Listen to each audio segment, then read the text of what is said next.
Welcome to AnthroWord Education. So in this lecture we are going to discuss about the topic diffusionism और इसमें हम British, German और American school of diffusion के बारे में discuss करेंगे और ये टॉपिक एंथ्रोपोलॉजी पेपर 1 के टॉपिक नंबर 6 एंथ्रोपोलॉजिकल थ्योरीज़ का पार्ट है। तो आइए लेक्चर को स्टार्ट करते हैं। तो यहाँ हम देखेंगे डिफिनिज़म के बारे में। तो जो डिफिनिज़म का थ्योरी है वो इंटरप्रेट किया the growth of culture in terms of cultural similarities, mutual contact, cultural cradle, culture area, culture craze, जिसे हम कल्चर सर्कल भी कहते हैं। तो बेसिकली डिफिनिज़म फोकस किया कि ग्रोथ ऑफ कल्चर जो होता है वो टर्म्स ऑफ कल्चरल सिमिलैरिटीज़ के बेस पे होता है, जहाँ पे दो कल्चर के बीच में सिमिलैरिटीज़ को कंपेयर किया जाता है। म्यूचुअल कॉन्टैक्ट, एक कल्चर दूसरे कल्चर से कैसे कॉन्टैक्ट में आता है और क्या एलिमेंट्स को वो एक्सचेंज करता है। थर्ड जो पॉइंट था यहाँ पे था कल्चरल क्रेडल।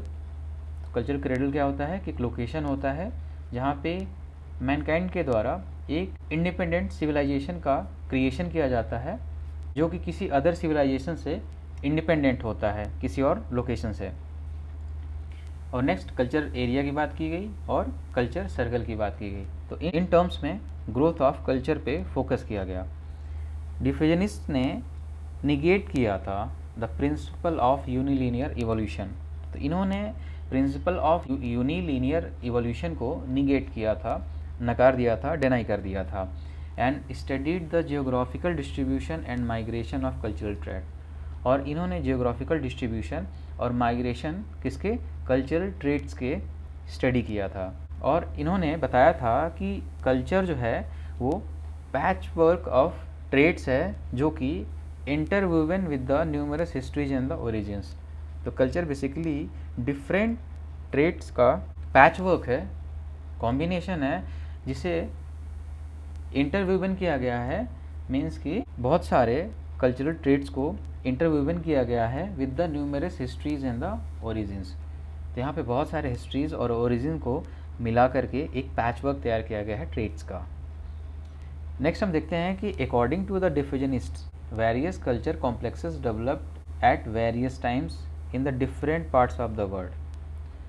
तो डिफ्यूजनिस्ट ने बताया था कि जो बहुत सारे कल्चर कॉम्प्लेक्सेस हैं वो वेरियस टाइम पे वर्ल्ड के डिफरेंट पार्ट में डेवलप हुए थे और बाद में माइग्रेशन के थ्रू अदर पार्ट्स में डिस्ट्रीब्यूटेड हो गए थे। और इस तरीके से इन्होंने बताया कि culture in course of history grown हुआ है, not because of evolution. So evolution के थ्रू कल्चर का ग्रो नहीं हुआ है, बल्कि ट्रांसमिशन ऑन कल्चर के थ्रू हुआ है, जो कि माइग्रेशन और म्यूचुअल कॉन्टैक्ट के थ्रू हुआ है। यहाँ पे कुछ बेसिक टर्म्स हैं, जैसे कल्चर ट्रेड्स के बारे में है। तो ये बेसिकली एक सिंपलेस्ट बेसिक यूनिट होता है किसी भी कल्चर में। नेक्स्ट हम देखेंगे कल्चर कॉम्प्लेक्स के बारे में। तो ये एक कॉम्बिनेशन ऑफ ट्रेड्स होता है, बहुत सारे ट्रेड्स मिल करके कल्चर कॉम्प्लेक्स का डेवलपमेंट करते हैं, निर्माण करते हैं। और नेक्स्ट है कल्चर एरिया, कि कोई भी कल्चर एक पर्टिकुलर एरिया से बिलोंग करता है, तो इसको आप पढ़ लीजिएगा। नेक्स्ट हम देखते हैं टाइप्स ऑफ डिफ्यूजनिस्ट स्कूल्स के बारे में। तो ये बेसिकली 3 टाइप के होते हैं। पहला है British डिफ्यूजनिस्ट school, second one is the German डिफ्यूजनिस्ट school and third one is the American डिफ्यूजनिस्ट school. तो आइए एक एक करके इन तीनों स्कूल्स को डिस्कस करते हैं। तो सबसे पहले हम डिस्कस करते हैं ब्रिटिश डिफ्यूजनिस्ट स्कूल के बारे में। इस स्कूल के थिंकर्स ने बेसिकली एंशिएंट इजिप्ट पे फोकस किया था कि एंशिएंट इजिप्ट जो है वो कल्चरल क्रेडल ऑफ वर्ल्ड है। जैसा कि हमने बताया कि कल्चरल क्रेडल एक ऐसा रीजन होता है जहाँ पे एक पर्टिकुलर सिविलाइजेशन डेवलप होता है इंडिपेंडेंटली, और इसको इन्होंने हेलियोसेंट्रिक डिफ्यूज़न का भी नाम दिया था। अब हेलियोसेंट्रिक मीन्स कि जैसे sun is the centre of all the planets, तो उसी तरीके से एंशिएंट इजिप्ट भी सिविलाइजेशन का सेंटर था। और इनकी थ्योरी जो थी वो based on the conviction that culture originated from the one culture centre. तो इनकी जो थ्योरी बेस थी कि कल्चर जो है वन कल्चर सेंटर से ओरिजिनेट हुआ है। और इसके जो प्रोमिनेंट डिफ्यूजनिस्ट थे उसमें थे G Smith, WHR Rivers, and William James Perry. तो ये प्रोमिनेंट ब्रिटिश डिफिजनिस्ट थे। तो आइए सबसे पहले हम जी स्मिथ के बारे में डिस्कस करते हैं। तो इनको ब्रिटिश स्कूल का पायनियर माना जाता है, जिन्होंने बताया कि कल्चर सबसे पहले इजिप्ट में इवॉल्व हुआ और उसके बाद वह दुनिया के हर कोने में स्प्रेड हुआ है। कब? About 4000 years ago. तो 4000 साल पहले इजिप्ट में कल्चर डेवलप हुआ, इवॉल्व हुआ और दुनिया के फार कॉर्नर्स में स्प्रेड हुआ 4000 साल पहले। स्मिथ ने बताया था कि उस टाइम से पहले, जो 4000 साल पहले की बात की गई थी, उसके पहले अर्थ was inhabited by the natural man. तो अर्थ पे नेचुरल मैन रहते थे जिसके पास कोई भी कल्चर नहीं था और वो नोमैड्स थे। और उन्होंने लैक किया क्या चीज़? Domestication of animals. तो डोमेस्टिकेशन ऑफ एनिमल्स नहीं था, एग्रीकल्चर नहीं था, हाउसेज नहीं था, क्लॉथिंग नहीं था, रिलीजन नहीं था, सोशल ऑर्गेनाइजेशन नहीं था, हेरिडिटरी चीफ्स नहीं का कॉन्सेप्ट नहीं था, फॉर्मल लॉज और द सेरेमनीज ऑफ मैरिज और द बरियल का कॉन्सेप्ट नहीं था। मीन्स कि मैन विदाउट कल्चर था, मैन विदाउट सिविलाइजेशन था। तो यहाँ पे नेचुरल मैन का कॉन्सेप्ट दिया गया कि प्रियर टू दिस टाइम। अब 4000 BC के अप्रॉक्स जो नाइल वैली है अफ्रीका में, वहाँ पे 4000 BC में जो इनहेबिटेंट्स थे उस टाइम के, इन्होंने एक नेचुरल क्रॉप बार्ली का प्रोडक्शन किया और इन्होंने एक सेटल्ड मोड ऑफ लाइफ को एडॉप्ट किया। तो ये नाइल वैली के पास इजिप्ट एरिया है और इसको इन्होंने फोकस किया था कि नाइल वैली में पहली बार नेचुरल क्रॉप बार्ली का प्रोडक्शन हुआ और यहाँ से लोगों ने एक सेटल्ड मोड ऑफ लाइफ को स्टार्ट किया था। इस तरीके से following the matrix of evolution the Egyptians, और इस तरीके से इजिप्टियंस जो थे इन्होंने इन्वेंट किया। क्या इन्वेंट किया? पॉटरी को, बास्केटरी को, हाउस बनाना स्टार्ट किया इन्होंने, डोमेस्टिकेशन स्टार्ट किया एनिमल्स का, इन्होंने टाउन्स बनाना स्टार्ट किया और इन्होंने बरियर स्टार्ट किया और इन्होंने डेटी की वर्शिप स्टार्ट की। तो इस तरीके से इजिप्टियंस ने इन सारी चीज़ों का इन्वेंशन किया अकॉर्डिंग टू द स्मिथ। जब इन्होंने अपना सिविलाइजेशन एकम्प्लिश कर लिया तब इन्होंने वर्ल्ड को एक्सप्लोर करना स्टार्ट किया और ऐसा करते हुए इजिप्टियंस जो है वो rapidly spread through the diffusion and the colonisation.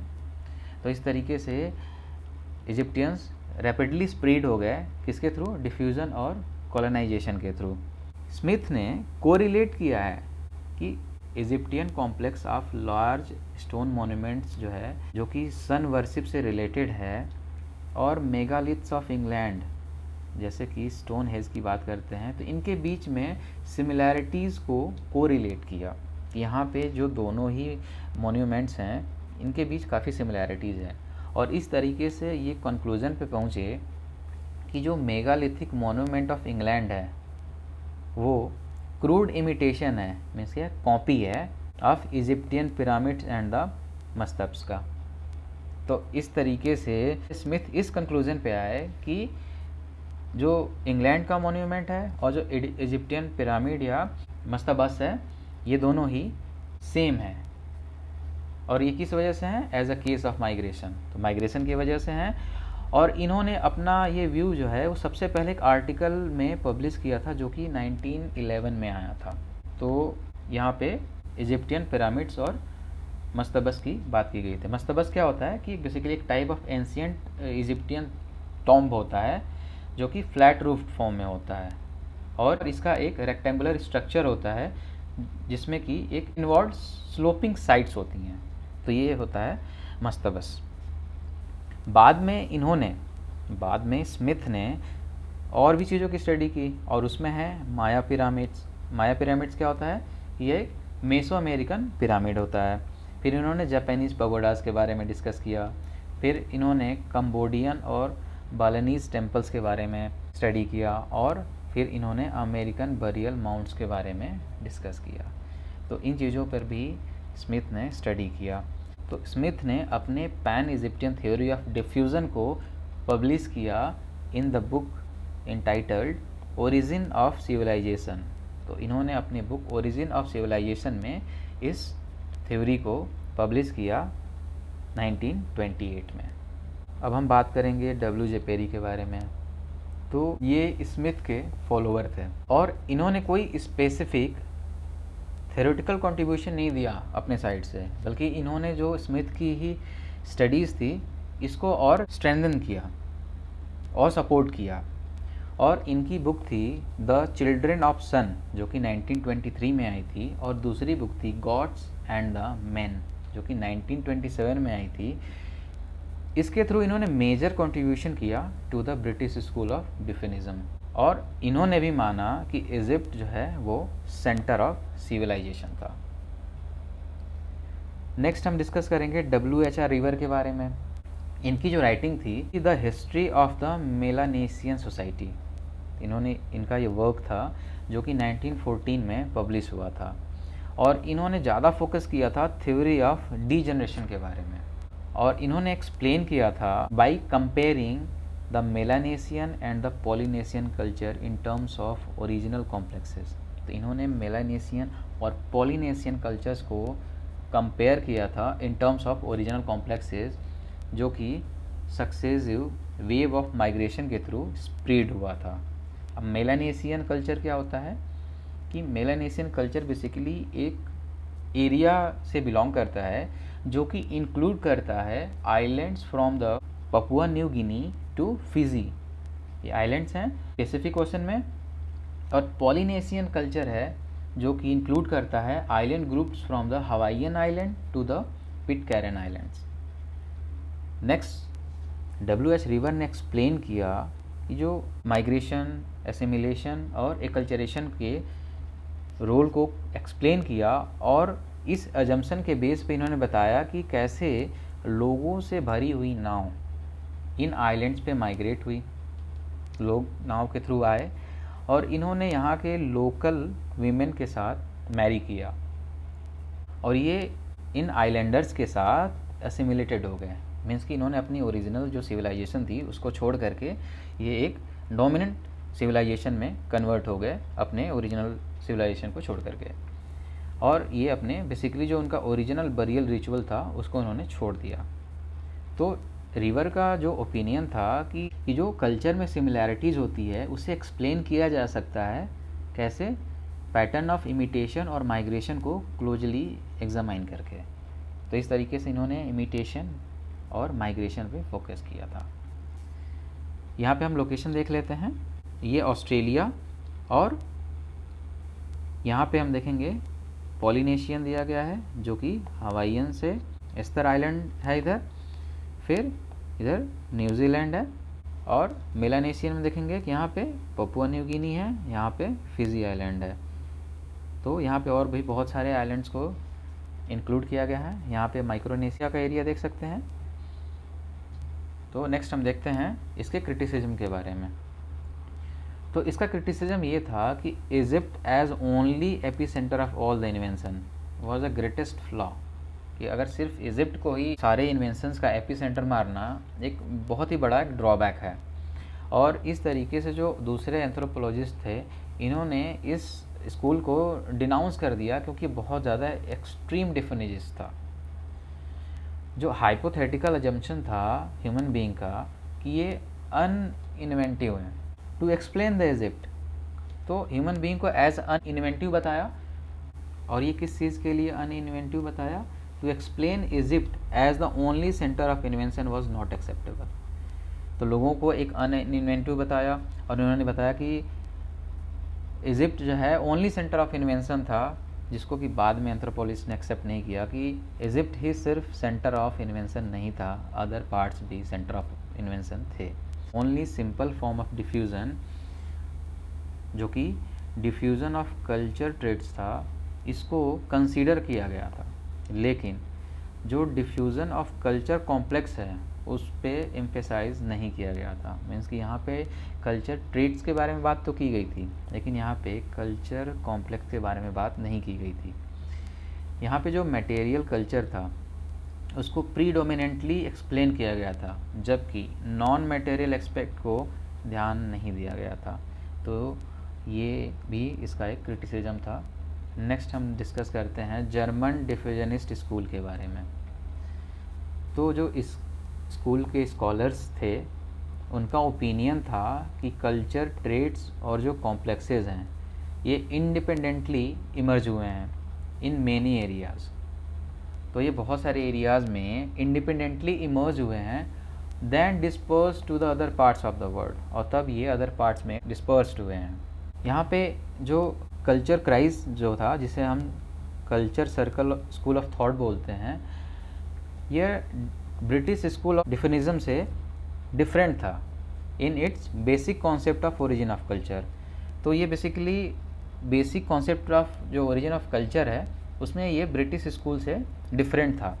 जो कल्चर क्राइस स्कूल था इसने अट्रीब्यूट किया कि जो डेवलपमेंट ऑफ कल्चर है वो एक पर्टिकुलर प्लेस से तो नहीं बिलोंग करता है, लेकिन वो सेवरल प्लेसेस से बिलोंग करता है एट द डिफरेंट टाइम्स।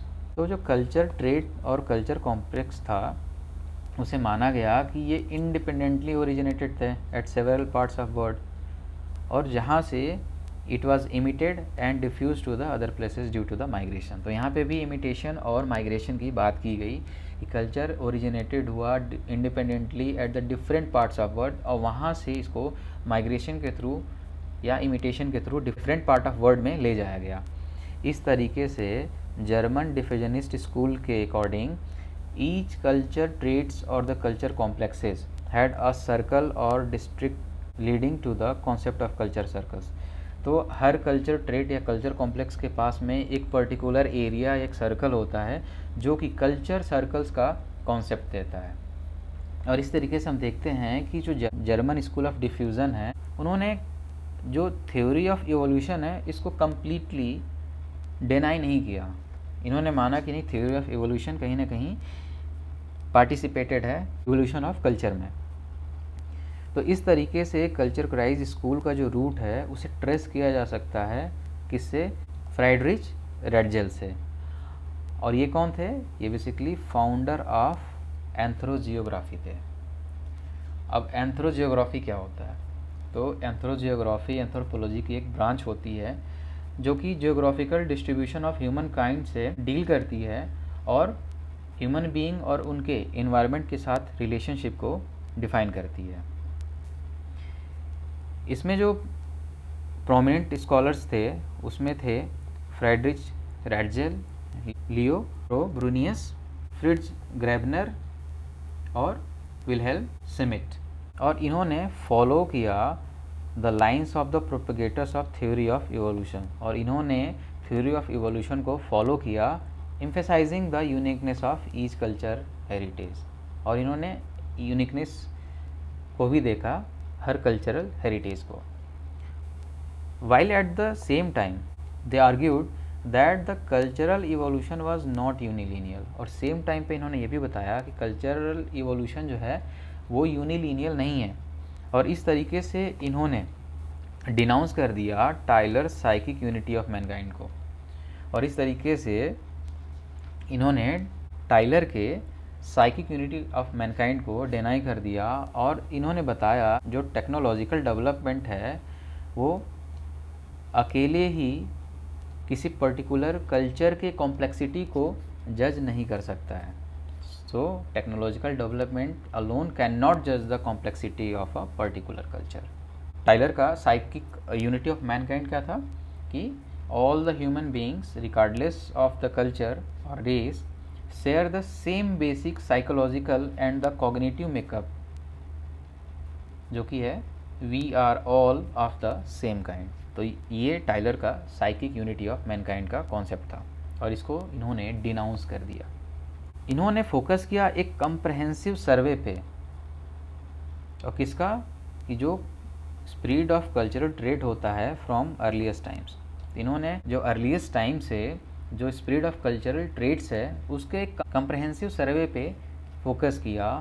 और इन दिस रिगार्ड जो रेडजेल थे कंपैरेटिव मेथड के थ्रू इन्होंने बो एंड एरो के सिमिलैरिटीज़ को फोकस किया, ट्रेस किया इन हिज वर्क, और उनका वर्क था द हिस्ट्री ऑफ मैनकाइंड जो कि 1896 में आया था। तो इन्होंने रेडजेल ने बेसिकली बो और एरो के सिमिलैरिटीज़ को ट्रेस किया।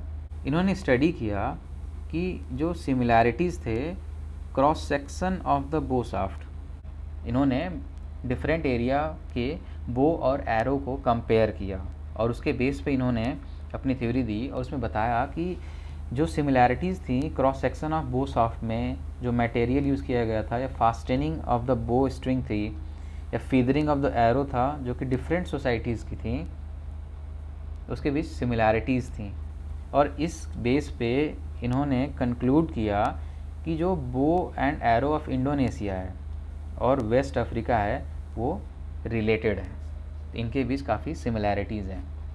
इसी सेम टेक्निक को यूज़ करते हुए जो रेडजेल के स्टूडेंट थे लियो, इन्होंने इसको और वाइडेनली स्टडी किया और इन्होंने फोकस किया मास्क पे, हाउसेस पे, ड्रम्स पे, क्लॉथिंग्स पे, सील्ड्स पे, to present the similarities between the Melanesian, Indonesia and the West Africa.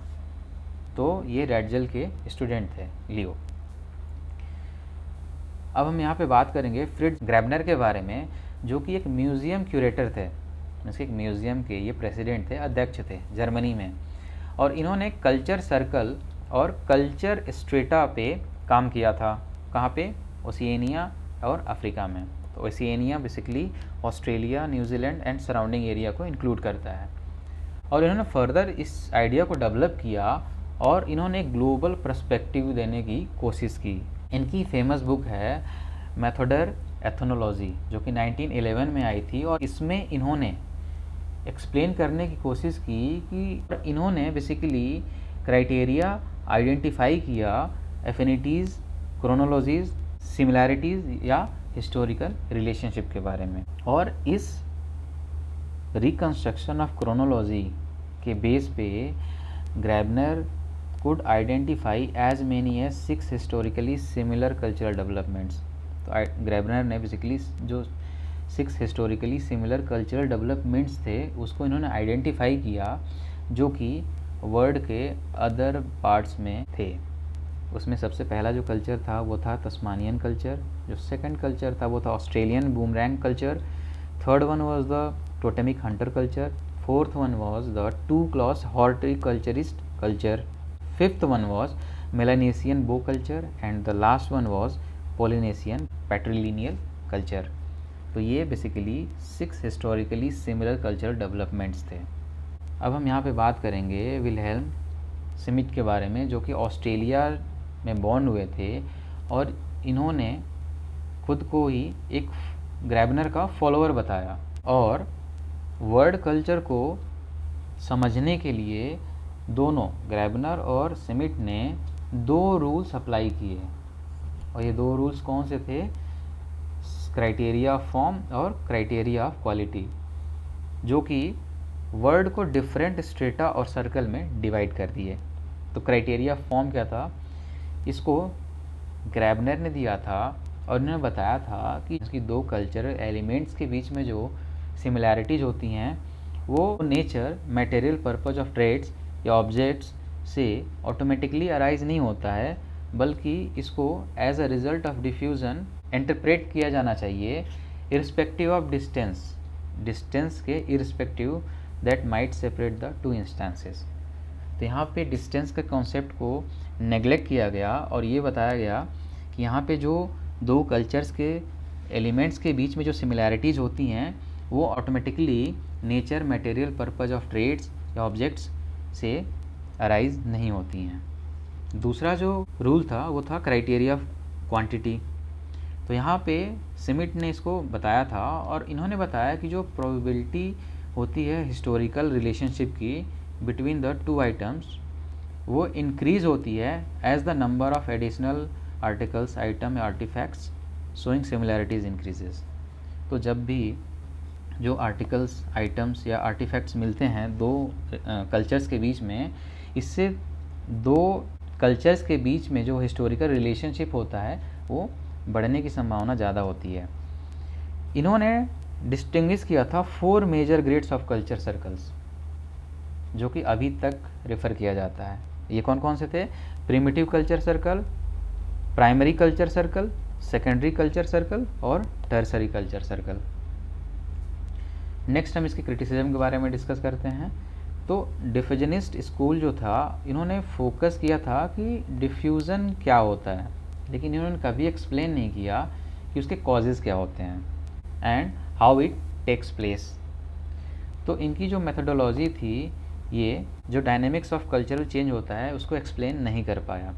जो सेकंड क्रिटिसिज्म है, despite the identification of 4 to 5 bands with their own migration patterns being reflected upon, yet nothing concrete on the culture circle could be established। 4 या 5 band के उनके migration pattern के base पे किसी भी culture circle को establish नहीं किया जा सकता था।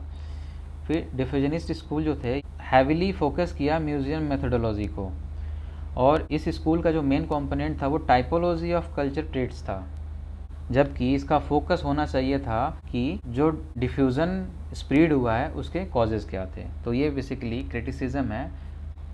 नेक्स्ट हम देखते हैं अमेरिकन डिफ्यूजनिस्ट स्कूल के बारे में।